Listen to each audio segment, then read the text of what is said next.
What companies deserve your hard-earned dollar? Which would you want to work for? How can you know if they share your values? Just ask us. Just Capital is a nonprofit that tracks who really means business in supporting workers, customers, communities, the environment, and shareholders. We measure progress, track success, and help them be better. When you see the Just Capital seal, you know what's real, because just business is better business. Visit justcapital.com to learn who makes your dollar count. Good afternoon. We are doing it live right here, weekday afternoons at 4. Live in Los Angeles, 790 KBC. Doing more in 2024, just like the stock market and now the cryptos. You see what happened today? We're going to talk about it here in just a moment. Mottek On Money, 5 days a week for you, live on the air right here, 790 KBC, streaming live online worldwide at kbc.com and the on-demand Mottek On Money podcast, kbc.com, Apple, iTunes, and all your favorite podcast platforms. Big day for cryptos, taking the spotlight today with Bitcoin blowing past 60,000 for the first time in a couple of years. Let's take a look here. Right now, Bitcoin at around 62,300, moving up about 9% here on the day.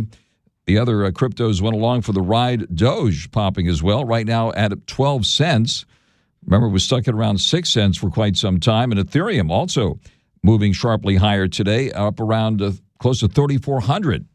We're keeping an eye on that. The stock market, meanwhile, taking another breather today, coming down some more from the record high achieved for both the Dow and the S&P 500 on Friday. The Dow down 23 points today. The S&P 500 down 8, and the NASDAQ gave back just about 87 points. The big news today, Bitcoin surging, breaking above 60K, putting it within striking distance, by the way, of its all-time high, as enthusiasm for the world's largest cryptocurrency reached a frenzy last seen during the 2021 boom, followed by that crypto winter, or even ice age, as some called it, but now an impressive rebound. Bitcoin got as high as 63,900 today, touching its highest intraday point since November of 2021, before dipping back to around 60,000, now moving above that now at 62,305 here. Amid reports that some of the cryptocurrency exchange Coinbase users began showing a zero balance in their accounts. Did this happen to you today? I have to say it happened to me. All of a sudden you look and the balance is zero. Before prices pulled back amid the Coinbase snafu, the rally had been pushing closer to Bitcoin's all-time mark of 68,789. Now, the CEO of Coinbase, Brian Armstrong, has released a statement about what happened today. Chances are your balance was not zero, as indicated on that app. Coinbase had seen a large surge of traffic that has led some of its users' accounts to appear to have a zero balance, according to the company's CEO, Brian Armstrong. The Coinbase's support account, X account, formerly known as Twitter, stated that there might be errors in buying and selling on the platform due to this, but said users' assets are safe. Coinbase's app suffered from glitches today that led many users to see a balance of zero when going to their accounts on the app. On top of that, we saw some eye-popping numbers. I can add this to the list of superlatives driving crypto's latest boom. A record $520 million stampeded into BlackRock's Bitcoin ETF in a single day.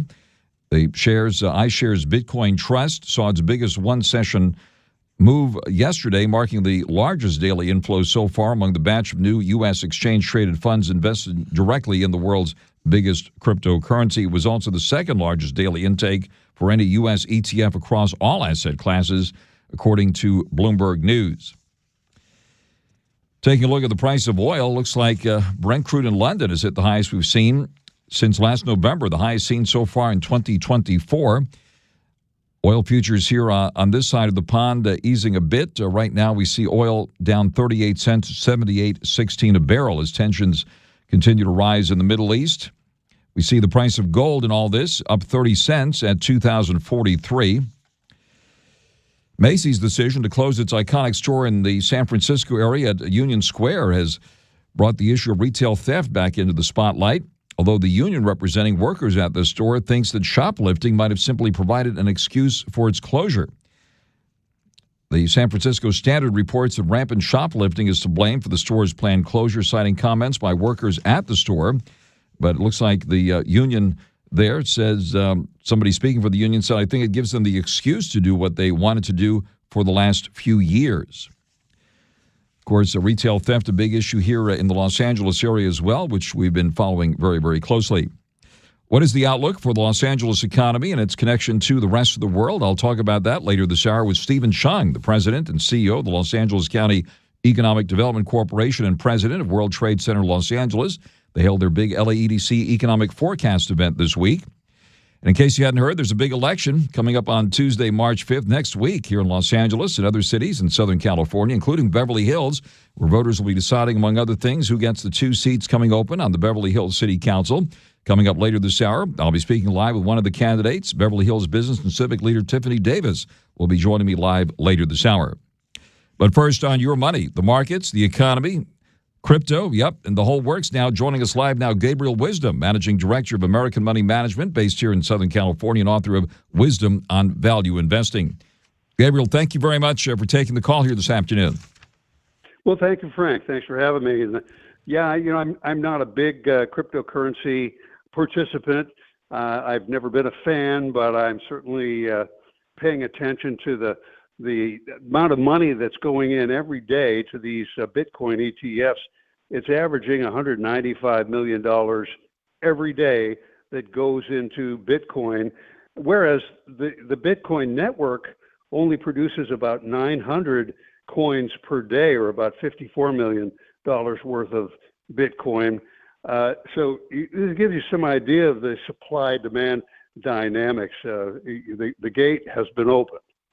On the Live with Gabriel Wisdom, we talked to the biggest fans of crypto as well as the harshest critics. You can tell us where you fit in to that scheme here, Gabriel Wisdom, but certainly it's hard to ignore the tremendous gains we've seen in not only Bitcoin so far this year, but certainly among the other crypto names. What are your thoughts about what's happening in that world? The latest on crypto here right now. Let me take a look at where we stand here with Ethereum, for example, up about 4% on the day, up $140 at $3,389 here at the moment. We see a Bitcoin of about 5,000 today to 62,103. And let's bring up Doge. Now, this is the one we happen to follow here. Got up to around 12 cents today. Right now, we're at 11 cents. Taking a look at Solana. This is another one that's had a big move here. We're up about 9% on the day at 118 on Solana. Bank. This is another one that's been catching a buzz lately. This is the one that trades below 1 cent, but is up 35%, looks like just today. Cardano is another one that you hear about every so often. This one right now at 63 cents. Taking a look at some of the other coins or tokens, I guess you can call them. Algorand, right now at 21 cents, up about 1% on the day. Onyx coin, this is another one down 1%. So it wasn't all rainbows and ice cream cones across the board here. Some of them actually moved a bit lower today, but certainly the one that gets the most attention is Bitcoin, and we are following that one. That has moved up sharply today, above 62,000 here at the moment. In fact, it got even higher than that, approaching its all-time high, and we're going to be following that one very, very closely. We're going to try to get our guest back on the air here, Gabriel Wisdom with American Money Management. Will be joining us here again very, very shortly. In the meantime, as I mentioned earlier, Coinbase had a major snafu today. They say it was a large surge of traffic that led some of its users' accounts appear to have a zero balance. The Coinbase Support X account stated that there might be errors in buying and selling on the platform due to this, but said users' assets are saved. That certainly caused a bit of a scare today, Gabriel. Not such a great thing when you look at your brokerage account, whatever it might be, and the balance says zero. Whether it's a mistake or no matter how it happened, that's not a good thing. No, and it brings to front and center the problems around the strain on power grids. In fact, the European Central Bank, Frank, they last week, analysts there at the ECB reiterated the bank's longstanding view that Bitcoin and crypto have no real value and should go to zero. Now, they cited the problems with environmental damage from strains on the power grids because, these things take a lot of power. We saw what happened with Coinbase today. But the fact remains that if people believe that cryptocurrency is a real means of exchange, and absolutely, they're starting to believe it when you see Bitcoin up at these levels and the other cryptos, Well, you just have to you have to respect that, because a lot of what happens in society is based on what we all collectively believe.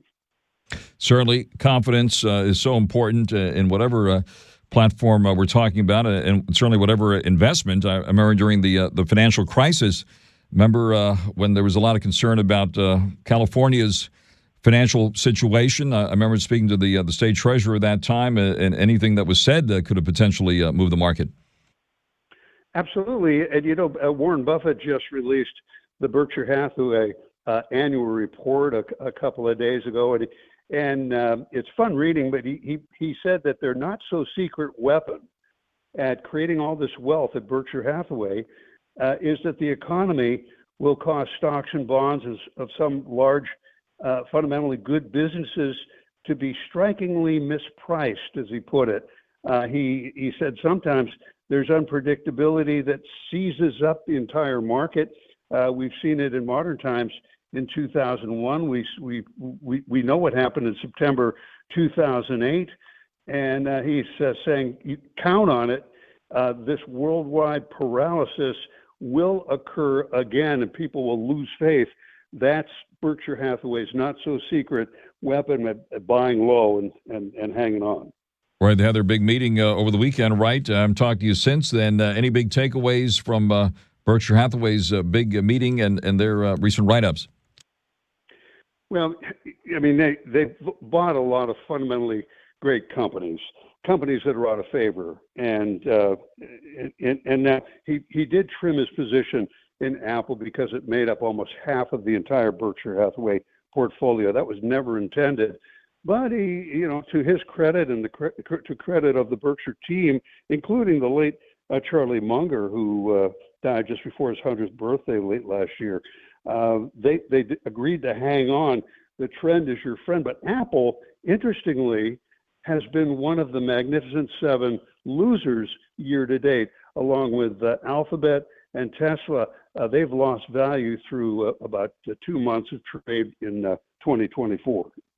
All right, let's talk about the good old stock market here now. Certainly NVIDIA, that has led the charge here to record highs for both the Dow and the S&P 500. The Nasdaq still hovering below its all-time high, so that'll be big news when that finally happens. And the market has taken a breather seemingly this week. NVIDIA also down about $10 today at $776 and change. What about NVIDIA here? It did get close to 800. Actually, 789. It was the high today. It did also. We've already seen it as high as just about 824. What about NVIDIA here, Gabriel Wisdom? Well, NVIDIA has been the best performer of those Magnificent Seven stocks that led the market last year, Frank. But the problem for us here in the United States is we have to pay up for these very advanced semiconductor chips. In fact, 100% of those chips are actually manufactured overseas, mostly in Taiwan. America produced nearly 40% of the world's chips in 1990, but now less than 10% are made in the U.S. today. So the Biden administration has an ambitious new goal for the U.S. to produce some 20% of the world's most advanced semiconductor chips in the next few years, spending a lot of money. That means more competition for NVIDIA, and there's been a bit of insider selling there. All right, so tomorrow is the big day for economic reports. The reading on inflation that supposedly the Fed favors, the so-called PCE inflation report. What do you think is going to happen tomorrow? And certainly we've seen a run-up in the cryptos ahead of this report, not so much for gold, which is above 2,000 here at about 2,035. What do you think is going to happen tomorrow, and what kind of market reaction might we see? Frank, I think we're going to see inflation subdued just a tiny bit, but not enough for the Fed to want to cut rates anytime before July. In fact, the Federal Reserve and the Open Market Committee have been pumping the brakes on interest rate expectations. Right now, the market is discounting maybe 3 or 4 interest rate cuts this year, starting in July. If that doesn't happen, then a lot of the interest-sensitive types of companies will sell off because it means higher for longer. And we've been here before. history does repeat. If you go back to 1994, when Greenspan was heading the Fed, we had higher rates, higher for longer, and it did not lead to a recession. And today we have a very strong economy. So the underlying strength in the U.S. has allowed the Fed to hold rates, you know, in a very elevated sense, higher for longer, and I think that's going to continue. Right, and will likely lead to a further slowing of the economy. We just had that big LAEDC economic forecast event this week, and I have to say for this area, the forecast is pretty slim as far as economic growth is concerned. We'll be speaking to the president of the LAEDC coming up here later this hour. Stephen CHEUNG will be with us, but it's interesting, certainly the impact of these high rates weighing on the economy here. Now, tomorrow, it's the Commerce Department that will be releasing that Personal Consumption Expenditures Price Index, so-called PCE price index, kind of a Fed speak term here, but supposedly the Fed's favorite inflation gauge. Why is it the Fed's favorite inflation gauge, Gabriel Wisdom? Because it measures consumption, and consumers really make the economic engine run. And it's just a more stable measure of long run inflation. Now, I think we're slowing down. The fact remains that much of the world is already experiencing very slow growth, and the United Kingdom and Japan have entered technically recessions during these last 3 months. Germany's on the edge of falling into a recession. Maybe we're going to have one next year. All right, so the expectation tomorrow is that we'll see a 0.3% gain in inflation. It'll be moving higher is the expectation, and a 2.4% 12-month move, according to the last survey I saw. And of course, that 2.4 would still be above the Fed's target of 2%. At this point, Gabriel Wisdom, let me ask you the big question here now, given the big moves we've seen here lately. Where are you putting money now and or taking it off the table? Well, Frank, I like the companies that get in between the trades. We're seeing what's happening with the Bitcoin ETFs, and BlackRock and others are making a lot of money on the trading aspect here. Well, the New York Stock Exchange was acquired years ago by Intercontinental Exchange. The symbol is ICE or ICE, together with the subsidiaries. The Intercontinental Exchange, or ICE, engages in the market infrastructure and data services and technology solutions. They also offer energy, agriculture, and metals trading and financial futures trading. In fact, they're getting involved in mortgage-related trading, and they have a mortgage origination platform. This is an interesting company, I think. The dividend has been growing at an annual rate of about 12%. I happen to like ICE right now, and I'm curious about what's going to happen with the weight loss drugs, in particular Ozempic and Mounjaro by Novo Nordisk and Eli Lilly, respectively. Those stocks have been very strong, but I expect they'll go higher. Goldman Sachs suggested that the American economy might see over a 10% increase in GDP if health-related limitations on labor are eliminated. In other words, if people lose weight. Do any of those stocks have an overweight rating? They do. Well, Lilly does, certainly. Okay. Well, yeah, some of these ratings sound like weight plans themselves. So just want to I always get a chuckle out of that. So anyway, Gabriel, thank you very much for taking the call here. We do appreciate it as always, and look forward to speaking with you again very soon. It'll be an interesting day tomorrow with that inflation number coming out. Gabriel Wisdom, Managing Director of American Money Management and author of Wisdom on Value Investing, live with us here on Mottek On Money on 790 KBC. Friends, people like you and me have our ear to the ground on all things business. We like to be informed and indeed well prepared. Now, as important as finance is, I want you to have a plan in case you're hit by someone not paying attention to the road. Thinking ahead serves us well. And even still, we can get caught off guard as people are so focused on their destination that they might not have a plan. If they're in an accident, that is not their fault. That's why I encourage you to put my friend, Attorney Clark Fielding's number in your phone. That number is 833-88-SHARK. So if you're hit in an accident, you'll be ready with your strategy to make Clark Fielding your very first call. Fielding Law aims for the highest possible settlements, considering you might need long-term care, rehab, compensation for lost wages, and any ongoing physical or emotional pain. So if you're hurt in any kind of accident, call for a free consultation with Fielding Law. You can trust them. They're honest, respected, and your strategy in case you get into that unexpected accident. Motorcycle, truck, pedestrian, scooter, hit and run, boating, or bike accidents, you name it. The number to call is 833-88-SHARK. That's 833-88-SHARK, or go to clarkthesharklaw.com. 790 KBC welcomes Dr. Jordan Peterson coming to the YouTube Theater on May 15th. Tickets are on sale now at Ticketmaster.com. Right now, caller 9 wins at 1-888-790-5222. You can get a pair of tickets to the show if you're caller 9. So call right now, 1-888-790-5222. Mottek On Money continues here in 790 KBC. Big day for cryptos today. Eye-popping gains for Bitcoin. Right now up about 1,375 to 61,687, edging closer to its all-time high. Ethereum right now up 108 at 3,430, and Doge, which got up to 12 cents today, right now at 11 cents. The Dow coming in for a closing loss of 23 points. The S&P 500 down 8, NASDAQ down 87. All the major averages taking a breather from recent all-time highs for both the Dow and the S&P 500. The NASDAQ continues to hover below its all-time high. And now the latest news here in 790 KBC. Mottek On Money continues here in 790 KBC. Good afternoon. We are doing it live here in the 4 o'clock hour. Mottek On Money on the air live, 790 KBC, streaming live online worldwide too at kbc.com, and your on-demand Mottek On Money podcast at kbc.com, Apple, iTunes, and all your favorite podcast platforms. Well, in case you hadn't heard, a big election set for Tuesday, March 5th. Happens to be the presidential primary election. And local races will be decided here in Los Angeles and other cities in Southern California, including Beverly Hills, where voters will be deciding, among other things, who will get the 2 seats coming open on the Beverly Hills City Council. Joining me live now, one of the candidates, Beverly Hills business and civic leader Tiffany Davis.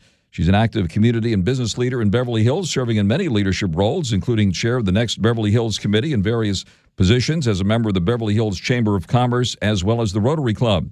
Tiffany Davis, thank you very much for taking the call. You're also a business owner, founder and president of Quay Entertainment. Take it from the top and tell us why you should be on the Beverly Hills City Council.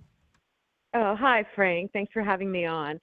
I think that I am the best candidate to serve because I bring a fresh perspective to the city, to the business community, and to the residents. I lived in Beverly Hills in the early 2000s, and then I did leave the state for about a decade for career, and then I returned. And so I'm bringing a new lens. I'm seeing the city through a new lens, and I see the issues we're facing, and I have solid solutions and creative ideas that I draw from my other experiences to share with this wonderful community who is ready for a change, I believe. I think they're ready to start a new chapter, and I can bring that to council. On there live with Tiffany Davis, candidate for Beverly Hills City Council, and certainly safety and security top of mind for residents as well as businesses. I know Beverly Hills has that great slogan there, police and community together, and the police chief in Beverly Hills commands a tremendous amount of respect, not only in this area but nationwide, because crime is still taken seriously in Beverly Hills. If and when it happens, people still get arrested quickly and go through the system. How would you make Beverly Hills even safer at this point? Well, we are very safe, compared to other areas, so we're very thankful for that. But the first thing I would do is I would have our private security forces that we do contract with, I would put them on foot, more of them on foot, I should say. I would still keep some patrolling neighborhoods, of course, in vehicles, but our residents don't feel comfortable all of the time walking the streets. That's what I hear most. And so putting some security on foot to help, fill gaps where we cannot have BHPD officers on foot would really help ease tension, I believe, and fear. That's the first thing I would do. It's very fast, very easy solution. It does not have any physical impact to the city. And then I would certainly always advocate for more police to be hired, as we are planning to do, certainly to get ahead of the metro coming. And I am just, 100% behind whatever we need to do to make sure we are fully staffed. We have the best technology, which we currently do. We are the envy of the policing world as far as technology goes. And, that is first and foremost for our residents. So I'm 100% behind that. I would look for new revenue streams, in fact, to help fund that budget and make it whatever it needs to be. Beverly Hills joined many other cities in supporting the recall of the current district attorney. What about that important issue here? People are getting arrested, but then they find out that these people are back on the street right away. That is the problem. That is, you've hit the nail on the head. It is the crux of the issue. We absolutely need a tougher DA. We need to be prosecuting crimes. It is extremely frustrating for not only the police, but for the residents who see this happening daily.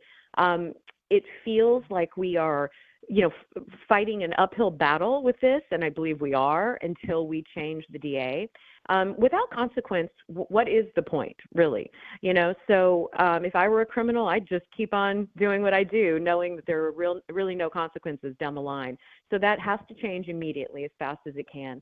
Our guys and girls, in uniform are just so amazing.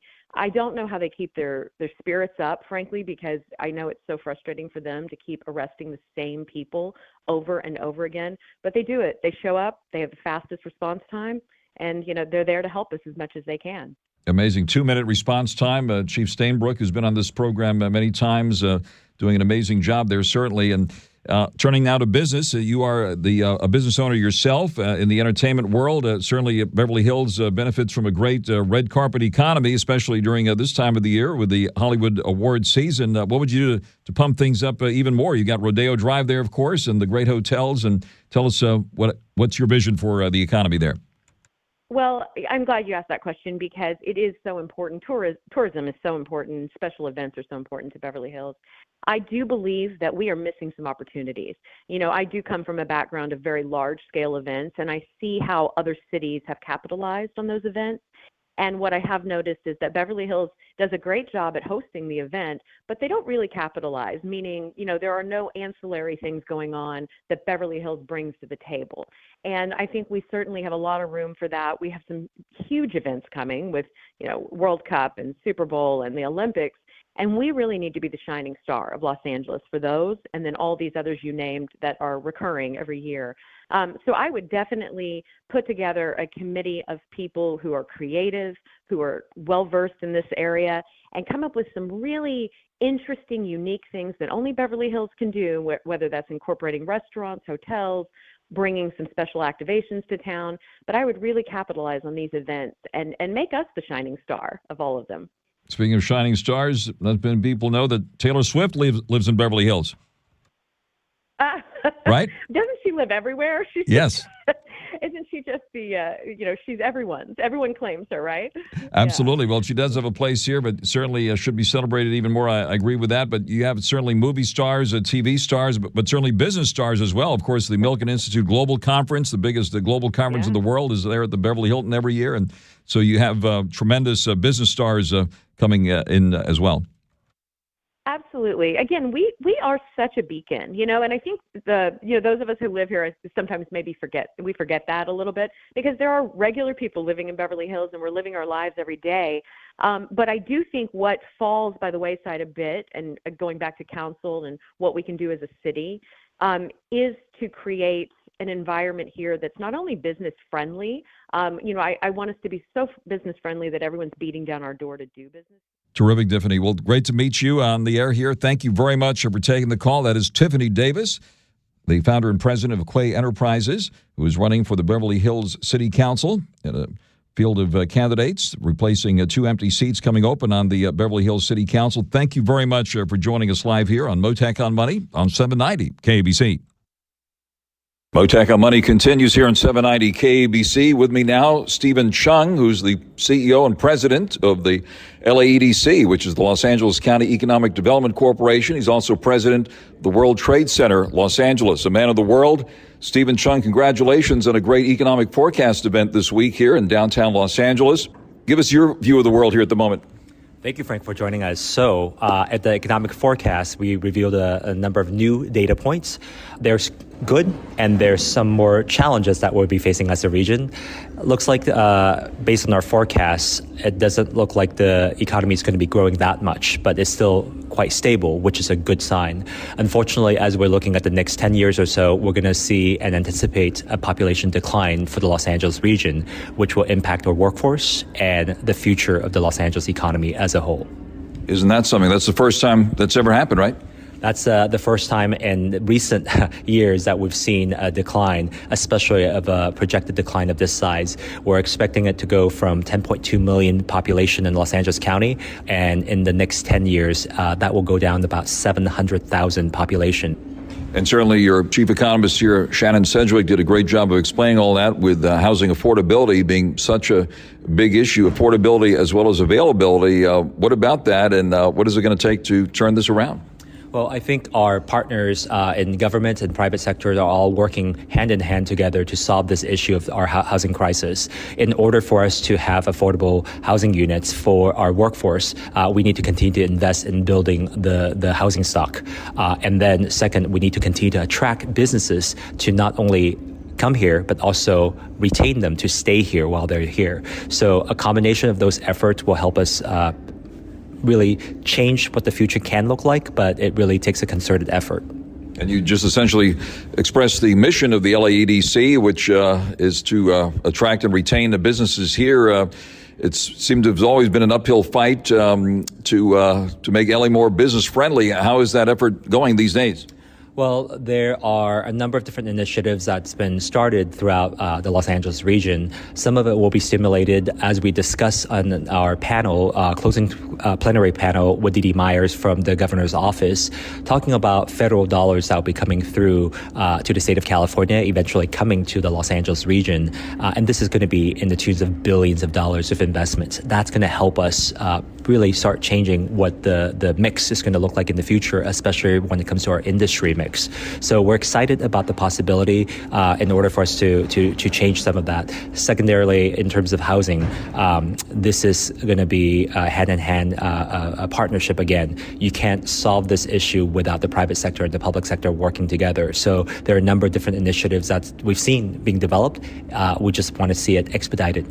And you've done an amazing job as president of the World Trade Center organization here in Los Angeles for many years, and now as head of the LAEDC. The world still wants to come here, right? We got the Olympics coming up and a lot of exciting things. Certainly there are some bright spots here. There definitely are. There are many, many great opportunities with the Olympic and Paralympic Games in 2028. We have the FIFA World Cup in 2026. We got the Super Bowl back in 2027. We got the NBA All-Star Game in 2026. So just a sample of what can happen in this region, especially since these are going to be billions of dollars that will be invested in this region. And the contracts that will be available to our small businesses and our local businesses is going to be huge. So if we can take advantage of these opportunities, that's a bright light that we're going to be looking towards. But the main question is, how do we get our companies ready for those games? And after those games, we still can continue to dominate as really the capital for sports entertainment for the United States for the next 20 years, 30 years, because besides those games, don't forget we have 11 professional sports teams now here in LA County, including our newest rugby football club of Los Angeles that just landed here in Los Angeles in December of last year. That is very big news, and thanks for highlighting that. And since you're right here in the heart of downtown, a lot of discussion about commercial real estate and that unfinished project now, which is filled with the graffiti and all that, right across from Crypto.com Arena, formerly Staples Center. What is the buzz on that big issue here, commercial real estate in the downtown Los Angeles area? Well, our report and our finding continues to track this, and the projection is that the vacancy rate is still quite high in downtown. Across the region, it's stabilized somewhat, but in downtown is still a big issue that we're struggling with, and that's why looking at various policy issues, as we're looking at remote work continue to be part of everyday life for workers. What does that mean in terms of bringing new businesses into this region? Second, is there a role for adaptive reuse? and how cost effective is it to be able to do that. So the combination of all those factors are being consideration, but we do think that downtown will continue to be the center for Los Angeles. There's going to be some up and down over the next few years. However, in the long run, downtown will remain as the central point, especially as we're looking at the 2028 Olympic Games, when we have all these different activities throughout the entire region. Geographically speaking, downtown is still at the heart of Los Angeles, so we need to invest in Los Angeles. And we haven't mentioned the pandemic, long forgotten now, but tourism has certainly rebounded impressively. Where are you concentrating your efforts to attract more tourism here to the Los Angeles area? Well, as we're talking about the sports entertainment sector before, we've seen the domestic tourists coming from across the United States back to Los Angeles increase. However, international flights are not back yet. There's still some restrictions there. So we're looking towards to seeing new markets open up for us. Previously, for example, China is one of the top destination and top location for tourists to come to Los Angeles. That has not returned. But still, the numbers are quite robust here in Los Angeles because of the domestic side. So can you imagine if we can expand international flight connection with Australia, with Japan, with UK, as we're increasing that brings additional tourists coming into this region, spending in this region, so that we can support our small businesses and our tourism industry as a whole. And speaking of industry, one category that was not mentioned, I have to say, during the presentation today was one of the big economic engines certainly last year, and that is Taylor Swift, who contributed to about $300 million to the local economy. Can we create a separate category for her? We definitely should, and we need to bring her back on a regular basis. But I want to highlight that Taylor Swift didn't get here on her own, because she selected the SoFi Stadium after many people who preceded her and actually afterwards continued to lay the path for many entertainers. Don't forget, years ago, it was a Korean K-pop band called BTS that sold out the Rose Bowl before moving to SoFi Stadium, selling out there. That paved the way for these international superstars to come to SoFi Stadium. And we're going to see a lot more of that. So we thank Taylor for being here. We invite her back anytime, but we also want to invite many other international superstars to call Los Angeles their preferred performance space in the world. Absolutely, and entertainment, and certainly the red carpet economy is strong and has rebounded with the Hollywood award season underway. Yeah, we're very excited.